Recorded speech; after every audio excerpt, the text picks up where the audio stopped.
మంత్ర జప మద్రిజే మని చేసేరా ఆదరణలేని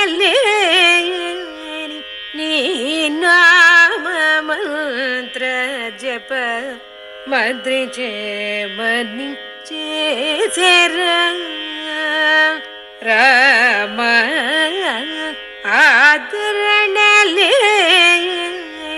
నీ నామ మంత్ర జప మద్రిజే మని చేసేరా రామ ఆదరణలేని నీ నామ మంత్ర జప మద్రిజే మని చేసేరా.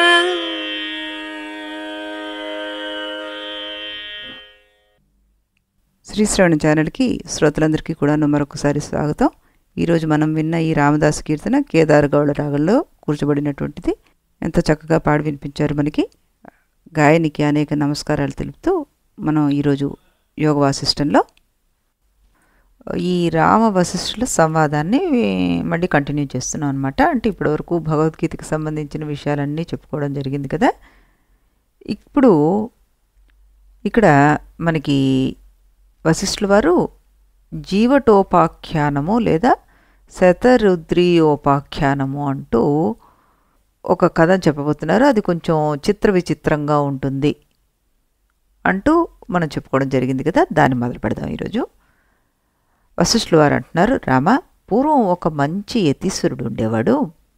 ఆయన శమధమాది సంపత్తి కలవాడై యతి ధర్మాలను పాటిస్తూ సమాధి స్థితిని అభ్యాసం చేస్తూ ఉండేవాడు. కొంతసేపు సమాధిలో ఉంటూ మళ్ళీ విక్షేపం పొందుతూ ఇలా కుస్తీ పడుతూ ఉండేవాడు. చాలా కాలం గడిచింది. ఓ రోజున ఆయనకు వింత ఆలోచన వచ్చింది. మనకంటే సామాన్య సంసారికులే హాయిగా ఉన్నారు, నేను కూడా అలా ఉంటే ఈ పీకులాట లేకుండా పోయేదే అని. అప్పటికే ఆయన చిత్తం పరిశుద్ధమై ఏకాగ్రత పెరిగి భావనాబలం తీవ్రంగా ఉండడం వల్ల ఆయన మనస్సులో ఆయనే ఒక సంసారి ఆకారాన్ని చెందేశాడు. ఆ రూపానికి జీవటుడు అనే పేరు పెట్టేసుకున్నాడు. ఆ జీవటుడు ఉండడానికి ఓ ఊరు కావాల్సి వచ్చింది. దానికోసం ఒక పట్టణాన్ని నిర్మాణం చేశాడు. అందులో ఒక భవనంలో జీవటుడు మకాం పెట్టి బాగా తిని తాగి మత్తెక్కి నిద్రపోయాడు.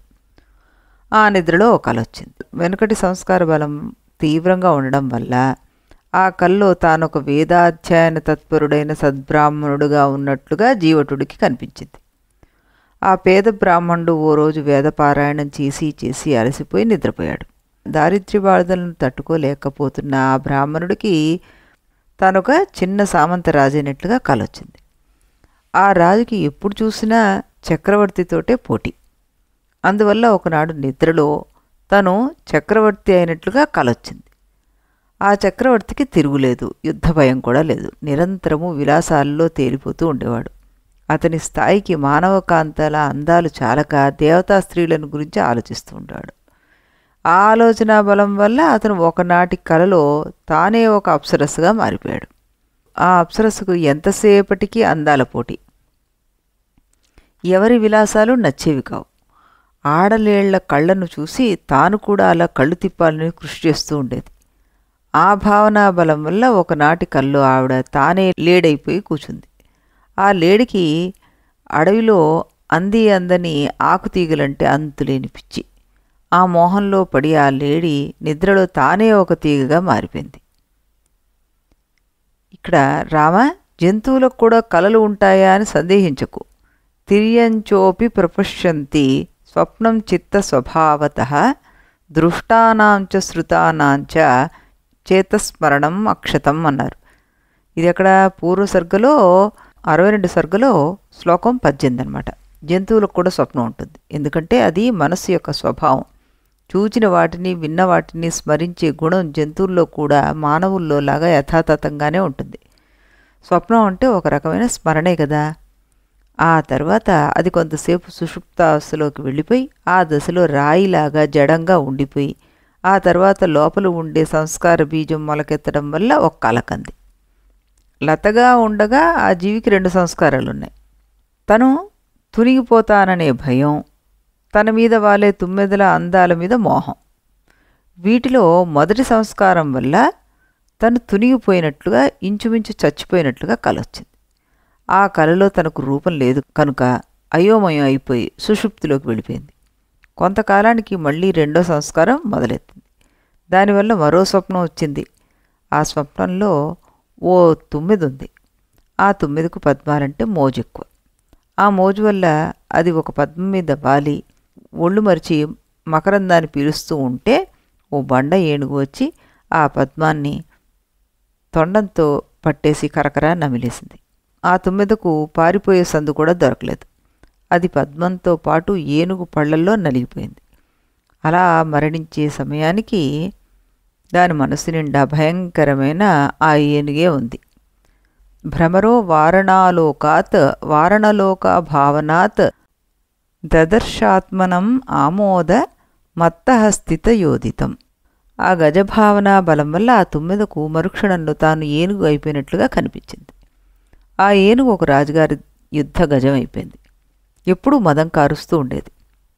అందువల్ల తుమ్మెదలు వచ్చి తెగ వాల్తూ ఇబ్బంది పెడుతూ ఉండేవి. అందువల్ల ఆ ఏనుగు మనసులో తుమ్మెదలను గురించిన ఆలోచనే ఉండేది. ఈ ఏనుగు ఒకసారి ఒక యుద్ధంలో చచ్చిపోయింది. దాని మనస్సులో తుమ్మెద సంస్కారమే బలంగా ఉండడం వల్ల మరో జన్మలో మళ్ళీ తుమ్మెదై కూర్చుంది. ఈ మాట ఈ తుమ్మెద ఒక సరస్సు తీర ప్రాంతంలో తిరుగుతూ ఉండగా ఒక ఏనుగు కాలు కింద పడి నలిగి చచ్చిపోయింది. ఆ మరణించే సమయానికి దాని మనస్సు ఆ సరస్సులో దూరంగా విహరిస్తున్న హంసల మీద లగ్నమైంది. దానివల్ల మరుజన్మలో అది హంసగా పుట్టింది. హంసగా ఉండగా బ్రహ్మవాహనమైన హంసల గొప్పతనాన్ని గురించి అది వింది. ఆ వినికిడి బలం వల్ల తాను అలాగే అవ్వాలని ఆశపడుతూ ఉండేది. కొంతకాలానికి దానికో వ్యాధి వచ్చి అది మరణించింది. మరణించే సమయానికి బ్రహ్మహంసల ఆలోచన తీవ్రంగా ఉండడం వల్ల మరో జన్మలో అది బ్రహ్మగారి వాహనం హంసగా అయ్యింది. అక్కడ బ్రహ్మగారి తత్వబోధనలన్నీ వింది. దానివల్ల వివేకం కలిగింది దానికి. దానివల్ల జీవన్ముక్తి లభించింది. ఇక అది అక్కడే ఉండిపోయింది. బ్రహ్మగారితో పాటు బ్రహ్మకల్పాంతంలో విదేహముక్తిని పొందడానికి సిద్ధంగా ఉంది. ఇలా బ్రహ్మదేవుడు సామీప్యం ముక్తిని అందుకున్న ఆ హంస ఒక రోజున బ్రహ్మగారితో కలిసి కైలాసానికి వెళ్ళింది. అక్కడ రుద్రుడి ఐశ్వర్యం చూసేసరికల్లా దాని కళ్ళు తిరిగిపోయాయి. తాను కూడా రుద్రుడైతే బాగుండేమో అని అనిపించింది. అనిపించడమే తడవుగా అద్దంలో బొమ్మ పడ్డట్టుగా తాను రుద్రుడైపోయింది. అప్పుడు శ్రీరామచంద్రమూర్తి ఓ ప్రశ్న వేశారు. అయితే గురుదేవా, ఆ హంసకు ఇంతకు ముందే జీవన్ముక్తి వచ్చిందని అన్నారుగా, మరి జీవన్ముక్తులకు కోరికలేమిటి, సంస్కారాలేంటి, జన్మలేమిటి? అది కాదయ్యా, ఆ హంసకు పూర్వమే ఇలాంటి ప్రారంధం ఉంది. ఆ రుద్రజన్మ ఎత్తితే గానీ ఆ ప్రారంధం తీరదు. అందువల్ల దానికి ఇప్పుడు రుద్రజన్మ వచ్చేసింది. జీవన్ముక్తి కలిగి కూడా ఇలా కొన్ని జన్మలు మిగిలి ఉండడం ఇతర మహాత్ముల చరిత్రలో ఉండనే ఉంది. భరతస్య త్రిజన్మభిహి అంటారు. అంటే భరతుడికి జీవన్ముక్తి లభించాక 3 జన్మల్లో విదేహముక్తి లభిస్తుంది అన్నారు. అలాగే ఇక్కడ కూడా జరిగింది అన్న సమాధానం చెప్పదలుచుకున్నారా? అది కుదరదు. ఎందుకంటే అదే నిజమైతే ఆ రుద్రుడిని చూసిన ఆ హంస నేను కూడా అలా కావాలని అనుకుంది. అందువల్ల రుద్రుడిగా మారిపోయిందని మీరే చెప్తున్నారు. అదీకాక రుద్రుడంటే ఏమైనా మామూలు మానవుడా? మానవత్వము దైవత్వము కర్మఫలంగా వస్తే రావచ్చు, కానీ రుద్రత్వం అలాంటిది కాదే. రుద్రత్వం అంటే ఈశ్వరత్వం, అది కర్మఫలంగా లభించేది కాదు. కనుక మీరు చెప్పే కథ ఎలా కుదురుతుంది అంటూ పెద్ద ప్రశ్న వేసేశారు. వశిష్ఠులు వారు అప్పుడు అన్నారు, రామా, హంసకు లభించిన రుద్రత్వం మరో జన్మ అనుకోవడం వల్ల నీకు ఈ చిక్కులన్నీ వచ్చాయి. అది జన్మ కాదు, అది సారూప్యముక్తి. పూర్వం ఆ హంసకు బ్రహ్మసామీప్యముక్తి లభించిందా? ఇప్పుడు రుద్రభావన వల్ల రుద్ర సారూప్యముక్తి లభించింది. జీవన్ముక్తుడైన ఒక యోగి తన ప్రారబ్ధ బలం చేత ఒకానొక కోరికను ఆదరించి తన మనోబలం చేత తనకు రూపాంతరం కల్పించుకుంటాడు. అది మరో జన్మ అవుతుందా? చెప్పు. ఇది అలాంటిదే కదా అన్నారు. అని ఇంకేమన్నారు, ఈశ్వరత్వం కర్మపరంగా పొందేది కాదంటున్నావు, అది నిజమే. కర్మ వల్ల పూర్తిగా ఈశ్వరత్వం రాదు. ఈశ్వర సారూప్యం వస్తుంది కదా. అందుకే వేదం ఏమంది? దేవో భూత్వా దేవానయేతి అంది. అంటే వాడు దేవతైతే దేవతల్లో కలిసిపోతున్నాడు అని చెప్పింది. శ్రీరాముడు వెంటనే అన్నారు, ఈశ్వరత్వానికి ఈశ్వర స్వారూప్యానికి భేదం ఏమిటండి అని. అప్పుడు వశిష్ఠులు వారు చెప్తున్నారు, జగత్సంహారం మొదలైన ఆధికారిక పదవీ కృత్యాలతో కూడినది ఈశ్వరత్వం. ఈశ్వర సారూప్యంలో ఈశ్వరుడితో సమానమైన జ్ఞానైశ్వర్యాలు ఉంటాయి కానీ ఆధికారిక పదవీ కృత్యాలు ఉండవు. ఇక్కడ ఈ హంసకు వచ్చింది ఈశ్వర సారూప్యం మాత్రమే అనగానే, సందేహం తీరిందండి, తీరింది, పైగా చెప్పండి అంటూ ఉత్సాహం చూపించారు శ్రీరామచంద్రమూర్తి. అలా రుద్రసారూప్యాన్ని పొందిన హంస రుద్రలోకంలోనే ఉంటూ ఒకరోజు తన దివ్య దృష్టి బలంతో తనకి కలిగిన పూర్వస్వప్నాలన్నింటినీ తిరగదోడుకొని తనలో తానే ఇలా అనుకుంది, అహో ను చిత్రామాయేయం తథా విశ్వం విమోహిని అసత్యైవాపి సద్రూప మరుభూమిషు వారివత్ అంటూ 63 సర్గలో 7 శ్లోకంలో అంది. అరెరే, ఈ మాయ ఇంత విచిత్రంగా ఉంది కదా, ఇది పూర్తిగా అసత్యమైనదే అయినా ఎడారిలో ఎండమావిలాగా సద్రూపమైనట్టుగా కనిపిస్తోంది. ప్రపంచం మొత్తాన్ని మోహపెడుతూ వ్యాపించి ఉంటుంది కదా. నేను మొదట్లో ఎలా ఉన్నాను? పారమార్థిక చిద్రూపంగా ఉన్నాను. ఆ తర్వాత ఈ మాయ యొక్క సంపర్కం వల్ల చిత్తాన్నయ్యాను. అక్కడి నుంచి సంకల్పాన్నయ్యాను. ఆ సంకల్ప బలం చేతే నేను ఈ ప్రపంచ స్వరూపుణ్ణి అయ్యాను. ఆ తర్వాత జీవుణ్ణయ్యాను. అనాది జన్మ పరంపరలను అనుభవిస్తూ వస్తున్నాను. ఆ పరంపరలో ఒకచోట యతీశ్వరుణ్ణయ్యాను. ఆ తర్వాత నేను జీవటుణ్ణయ్యాను. ఆ తర్వాత నానా జన్మలు ఎత్తి చివరికి ఈ స్థితికి వచ్చాను. యతీశ్వరుడి దగ్గర నుంచి ఇక్కడి దాకా రావడానికి నాకు 400 యుగాల 1000 సంవత్సరాలు పట్టింది.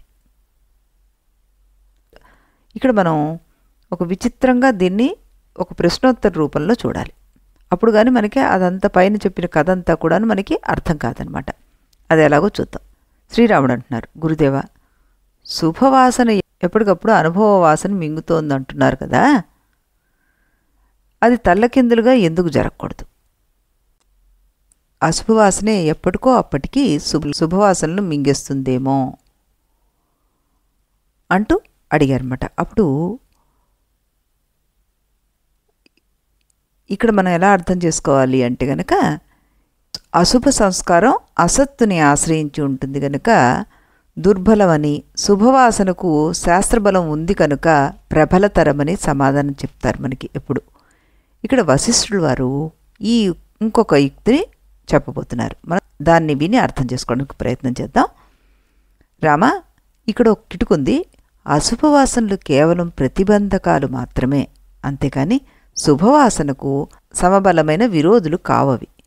శుభవాసనలు జీవికి సహజం. అశుభవాసనలు అగాంతుకంగా వచ్చి శుభవాసనలకు అడ్డు పెడతాయి అంతే. అందుచేత అశుభవాసనలు సహజంగానే దుర్బలాలు. ఇక శుభవాసనలు అంటావా, అవి అశుభవాసనలకు ప్రతిబంధకాలు ఎప్పటికీ కావు, సూటిగా విరోధులే. ఎందుకంటే అశుభవాసనలు సహజాలు కావు కదా. అందుకే ఎప్పటికైనా శుభవాసనలే నిలదొక్కుని తలెత్తుకొని జీవుణ్ణి ఉద్ధరిస్తాయి అని చెప్తున్నాడు అని చెప్పారనమాట ఆయన.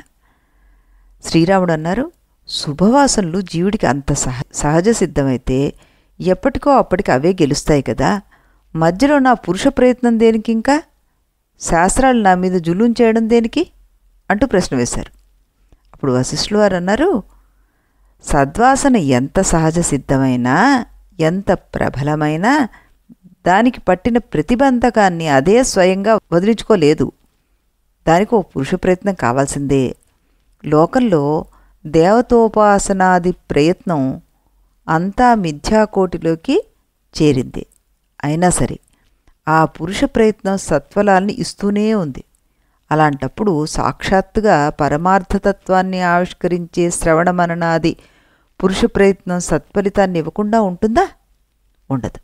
కనుక ఇక అసలు కథలోకి వెళ్దాం మనం అన్నారు ఆయన. అని అలా ఆలోచించుకొని ఆ రుద్రుడికి, అంటే ఈ తుమ్మెద కాస్త హంస అయిపోయింది, హంస తర్వాత రుద్రుడు అయిపోయిందని అనుకున్నాం కదా, ఆ రుద్రుడికి ఒకసారి తన పాత యతి శరీరాన్ని చూడాలని అనిపించిందిట. తన యోగ బలం చేత అక్కడికి వెళ్ళాడు. ఆ భిక్షు శరీరం నిద్రలో ఉంది. దాన్ని ఆ రుద్రుడు చేతసా చేతనేన చ అంటూ తన చిత్తంలోని ఒక అంశంతోనూ తన తత్వజ్ఞానంలోని మరో అంశంతోనూ సంయోజనం చేసి చూశాడు. దాంతో ఆ యతీశ్వర శరీరం లేచి కూర్చుంది. ఆ యతీశ్వరుడు ఎదురుగా ఉన్న రుద్రుణ్ణి చూశాడు. అతడు తానే అన్న విషయం తనకు అర్థమైంది. అప్పటికే రుద్రాంశ తనలో ప్రవేశించడం వల్ల యతీశ్వరుడికి జీవటుడు దగ్గర నుంచి రుద్రుడు దాకా తన జన్మ పరంపర అంతా గుర్తుకొచ్చింది. ఈ స్మరణ వల్ల యతీశ్వరుడికి పరిపూర్ణమైన తత్వానుభవం లభించింది. అందువల్ల మిథ్యాకల్పితాలైన రూపభేదాల విషయంలో అతనికి ఆశ్చర్యపడదగిందేమీ కనిపించలేదన్నమాట. అయినా సరే ఓ పక్క తన యతి శరీరాన్ని, మరో పక్క రుద్ర శరీరాన్ని చూసేసరికలా ఆయనకు ఒక రకమైన ఆశ్చర్యం కలిగింది. ఇక్కడ మనం గమనించాల్సిన విషయం ఒకటి ఉంది. ఏమిటది? యతీశ్వరుడికి స్వాప్నిక జన్మ పరంపర కలిగింది అని. ఆ పరంపరలోనే రుద్రదేహం రావడం, ఆ స్వప్నం చెదిరిపోవడం జరిగింది. కలలో కనిపించిన పులి కలను చెదరగొట్టవచ్చు, కానీ కల చెదిరి మెలకు వచ్చాక పులి కనిపించమంటే కనిపిస్తుందా? కనిపించదు. ఇక్కడ యతీశ్వరుడికి మాత్రం మెలకు వచ్చాక రుద్రదేహం ఇంకా కనిపిస్తూనే ఉంది. జీవటాది దేహాలు గుర్తుకొస్తున్నాయి. దీనికి కారణం ఏమిటి? కారణం ఏంటంటే స్వప్న జన్మ పరంపరలో రుద్రజన్మ జీవన్ముక్తిని సాధించేసింది. అందుచేత అతనికి సంకల్ప సిద్ధి ఉందన్నమాట. ఆ రుద్ర సంకల్ప బలం చేతనే రుద్ర శరీరం కలలోని పులి శరీరంలాగా మాయమైపోకుండా ఎదురుగా వచ్చి నిలబడింది. అదీకాక ఈ యతీశ్వరుడి యొక్క కర్మశేషంలో తన యొక్క బహుశరీరాలు ఒకేసారి చూసుకునే విచిత్రమైన కర్మశేషం కూడా మిగిలింది. అది అనుభవిస్తే గాని పోదు. అందువల్ల ఆ యతీశ్వరుడు మెలకు వచ్చాక జీవటాది శరీరాలన్నింటినీ గుర్తు చేసుకున్నాడు. రుద్ర శరీరాన్ని మాత్రం ప్రత్యక్షంగా చూస్తున్నాడు. తన కర్మశేషంలోనూ తన అనుభవంలోనూ ఇన్ని మెలికలు ఉన్నాయని ఆయనకు అప్పటికి అర్థమైంది. రవ్వంత ఆశ్చర్యపోయాడు ఆయన. మనం స్థితి ప్రకరణలో 15వ సర్గలో చూస్తే భార్గవ కుమారుడికి కూడా ఇలాంటి అనుభవమే కలిగింది కదా. అక్కడ భార్గవ కుమారుడు పాత శరీరం చచ్చిపోయింది. అయినా సరే దాని మీద మోజుతోటి దానిలోకి ప్రవేశించి దాని సహాయంతో కొత్త శరీరాన్ని తగలబెట్టాడు కదా. ఈ యతీశ్వరి కథలో ఈ యతి ఒకేసారి 2 శరీరాల్లో జీవించున్నాడు. ఇది అసాధ్యం అని మనకు అనిపిస్తూ ఉంటుంది. కానీ రోజు మనం స్వప్నంలో మనం చేసేదేమిటి? రాజు రూపంలో, రాజుగారి శత్రు రూపంలో, 2 రూపాల్లోనూ అక్కడ మనం బ్రతికే ఉన్నాం కదా. స్వప్నద్రష్ట ఆ జీవి ఒక్కడే కాదా? అదే సన్నివేశాన్ని ఇక్కడ జాగ్రత్త ప్రపంచంలో చూపిస్తున్నారు వశిష్ఠ మహర్షి వారు. అంటే పూర్వపు భార్గవోపాఖ్యానం కంటే ఈ యతీశ్వరోపాఖ్యానంలో ఉన్న విశేషం ఏమిటి? 2 శరీరాల్లో కూడాను జీవుడు బతికే ఉన్నాడు. ఇప్పుడు వశిష్ఠులు వారు ఏమంటున్నారో మనం తెలుసుకుందాం. రామ, ఆ యతీశ్వరుడు రుద్రుడు కొంచెంసేపు ఒకరినొకరు చూసుకున్నారు. వాళ్ళిద్దరికీ ఒకేసారి ఒకే ఆలోచన వచ్చింది. జీవటుడి దగ్గరికి పోదాం అని. ఇద్దరూ కలిసి వెంటనే ప్రయాణం మొదలుపెట్టారు. ఈ బ్రహ్మాండాన్ని దాటారు. మరో బ్రహ్మాండంలోకి ప్రవేశించారు. అక్కడ భూగోళం, అక్కడి రాజ్యం, అక్కడి ఊరు, అక్కడి ఇల్లు అన్నీ వెతుక్కుంటూ చివరికి ఈ జీవటుడిని చూశారు. ఇంచుమించు మనకి ఈ వర్ణనే ఉత్పత్తి ప్రకరణలో లీలోపాఖ్యానంలో కనబడింది కదా. అది గుర్తు తెచ్చుకుంటూ ఉండాలి మనం. ఆ జీవటుడు అజ్ఞాని. వీడిద్దరూ జ్ఞానులు, జీవన్ముక్తులు, లోకాంతర్వాసులు. అందుచేత వీడిద్దరూ ఆ జీవటుడికి కనిపించలేదు.